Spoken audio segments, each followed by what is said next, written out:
Weewaawo nkwanirizaako omulungi gwe neyeekumidde ku Next Edition TV na buli kisi gwe wenna asaze okuba nga okomentinga osubscribinga likinga n'okubanga ate munnange otegeeza oyi yenna atannaba kubanga ategeera omukutu guno n'omumanyisa byonna gy'oli gwe ndi naye ku kamera simulala bamuyita Fei omwanjuzi ate omuteeso w'olunaku olwaleero yenze muzzukulu wa Kyaddondo Frank Asirie AKMC Mayor program bagita sekanyirya tandika ssaawa zibeera 11 mpaka ku ssaawa zibeera 12 nga tutunulira ensonga nga zitambula munda mu ggwanga erya Uganda n'ensi yonna tukweza sinzira mu kibuga Kampala eggwanga Uganda likulembera President Yoweri Kaguta Museveni ekibuga sofe kyagera maaso n'okubanga kitwalibwa Omulord Ssalongo Elias Lukwago embeera mu ggwanga Uganda ekyali yakyeya bwetyo yakasana ate tunaba kuyingira mu kasizoni ka nkuba kale gwe yonna gy'oli oba oli mu mawanga ganjawulo nga bandeetaza okuba nga oyingira eggwanga Uganda manya akaseera ke tulimu kakyali kakasana akakapereketya so yembeera bwetyo beyimiridde olunaku olwaleero agenda kutwala direct mu nsi eya Arussia ekulemberwa omusajja sita ntebe nzire mu kyalo ndyeki Vladimir Putin omusajja oyo agambibwa okubeera nti omu ku abasajja abakambwe ennyo naddala bwe kituukagana ku nsonga z'obukulembeze era ateerya ntama olunaku lwajjo ng'ennaku z'omwezi zabadde 27 omukulembeze w'eggwanga akulembera ensi yattu Uganda bw'atyo yabadde ku butaka oba yagenze yatuuse ku butaka bw'ensi eno eya Russia era nabwe kityo n'agasimbagana n'omukulembeze w'ensi eyo Putin ne basobola okubanga ate bawayamu ku nsonga ennyingi ennyo ku kyebatumye kyetwandise Second Russia African Summit Second Russia African Summit nga bwe nkikunnyonnyola nze nkugamba enfunda eziwera nti Russia eri mu kukola kyonna ekisoboka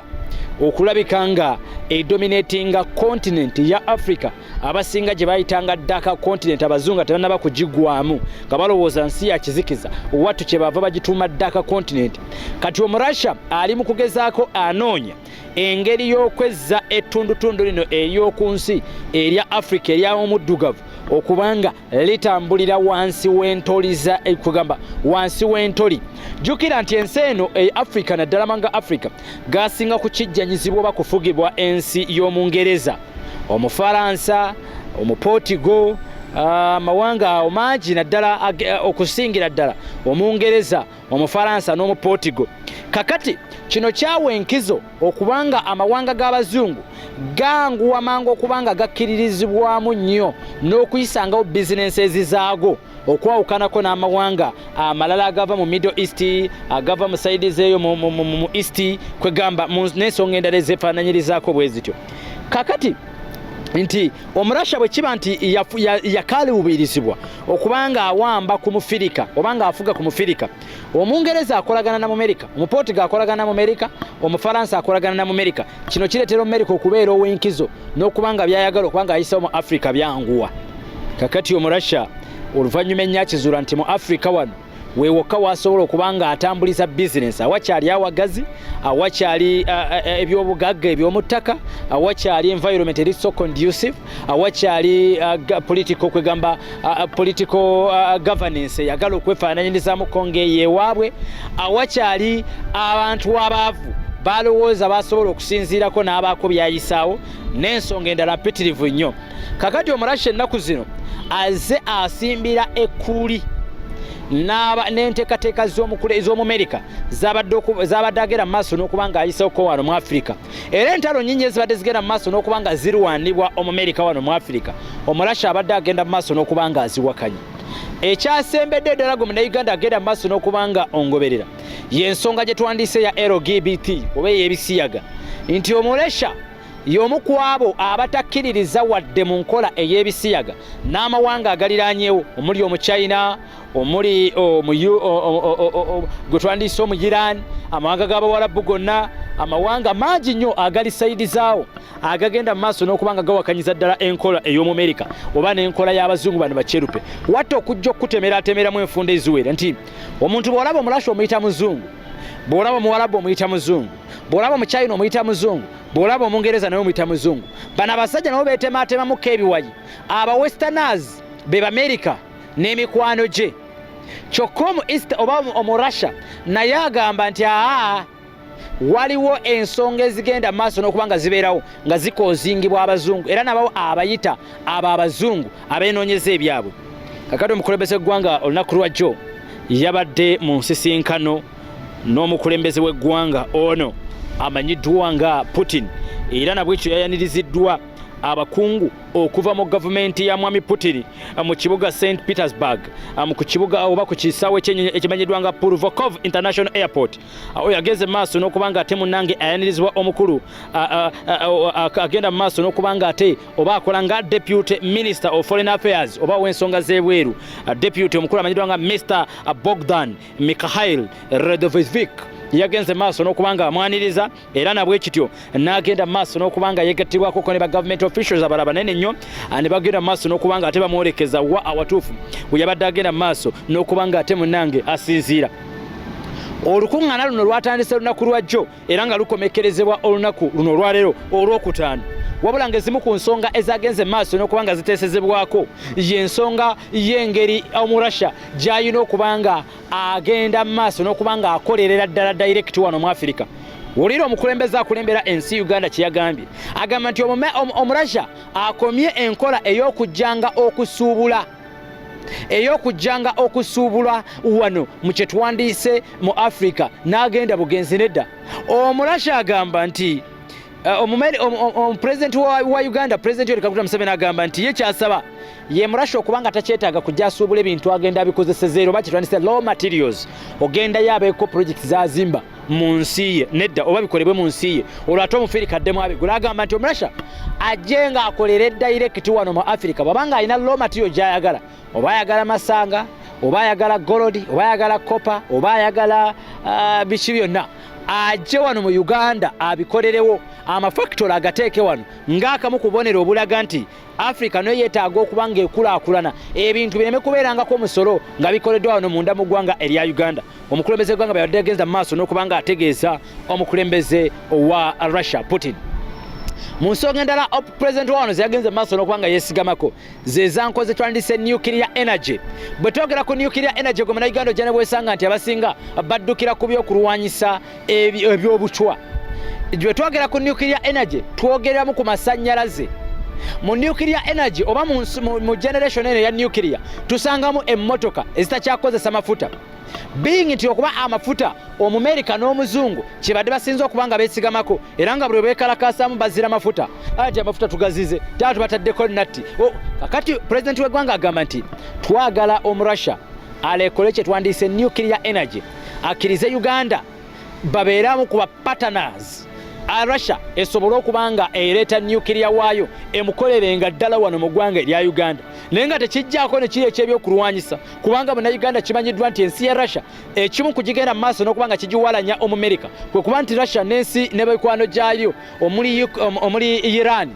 omuli Syria ewa mwami Assad n'amawanga amalala tebamuko abakyalemedde mu nkola ey'okukozesa okwekyotayise ebyokulwanyisa ebyobutwa. Jjukira nti bino byatuukibwako mu ndagaano eyakutuukibwako mu Second World War ne bakkanya nti oba oliawo bino ebyokulwanyisa namusa tebigenda kuddamu kuweesebwa na buli nsi eneegenda maaso n'okubanga ebiweesa enaabanga ekoze omukyomuzizo. Kakale mu Uganda ojja neweesanga nti Russia yo neetuukiddwa ennaku olwo n'ensi endala bakyagenda maaso n'okuweesa bino nga bagamba nti America newankubadde yabyogera n'ekisinga okweraliikiriza ate naye akyagenda maaso n'okubikola mu nkukutu akyagenda maaso n'okukozesa amawanga agamu okuweesa ebyokulwanyisa bino. Kale nga tebalaba nsonga lwaki Omurasha agaana okubanga babiweesa ne banywanyi be. Ekyokubiri Omurasha agamba nti singa tunaagaana okuweesa ebyokulwanyisa bino Omumerika yakola ebyokulwanyisa ebirala eby'amaanyi bw'anajja okutulwanyisa tuyinza obutabaako na kye twewuliriza. Kale ekintu ekiyinza okubeera ekyobulabi gwe Munnayuganda Omurasha kyagamba nti nedda. Kakale omukulembeze wano yamutegeeza namugaa nti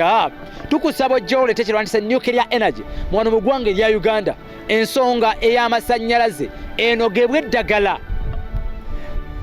eddagala bwe twogera ku sola byonna bigwa mu bintu ebyo. Ensi Uganda egende ku mulembe guno gwe twandise ogwa nuclear energy emmotoka ezitambulizibwa ku masannyalaze ebbula ly'amafuta tusobole okuba nga tulinogera eddagala. Amafuta kyaddembe okusigalawo naye gayinza okuba nga tegatumala so tulina okutambula n'omulembe guno ogw'ensi nga Russia kwe zigenda mu maaso n'okuba nga zitambulira kuba na Uganda agenda mu maaso n'okuba nga ongoberera. Next Edition TV nkujjukiza okusubscribinga okusharinga n'okukomentinga nkugambye gwe naye ku kamera bamuyita Faye gwe nageze maaso n'okuba nga nkola naye mpaka we nagenda maaso n'okuba nga ate ankomekereza. mu bigambo by'omukulembeze w'eggwanga lya Russia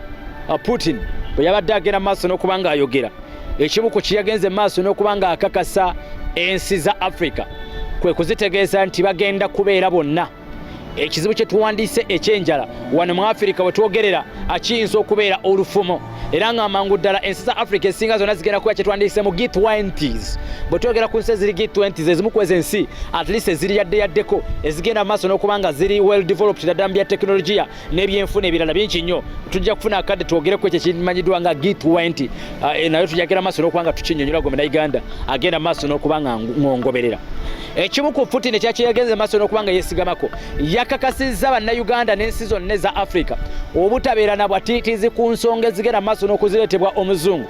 Putin agamba tugenda kuyimirira na buli nsi ya Africa